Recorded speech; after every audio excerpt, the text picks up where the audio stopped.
8 तारखेपर्यंत ही सगळी परिस्थिती जी आहे ही आपल्याला अत्यंत लक्ष देण्यासारखी आहे। वारी सुरू होते, वारीच्या निमित्तानेही खूप मोठ्या प्रमाणात अतिवृष्टीमुळे इंद्रायणीवरचे चारही पूल जे आहेत हे पाण्याखाली चाललेले आहेत।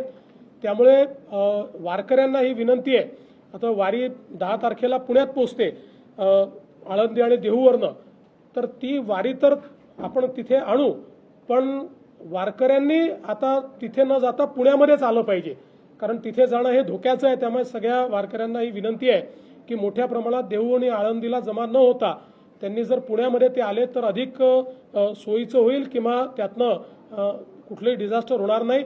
बाकी वारी करता ज्या काही व्यवस्था करायच्या आहेत त्या मोठ्या प्रमाणात केल्या आहेत। आता पावसाची परिस्थिती पाहून जास्तीत जास्त जर्मन हँगर्सच्या माध्यमातून वारकऱ्यांची व्यवस्था झाली पाहिजे आणि कुठेही त्रास होऊ नये या दृष्टीने देखील जी काही व्यवस्था करायची ती राज्य शासनाने केलेली आहे।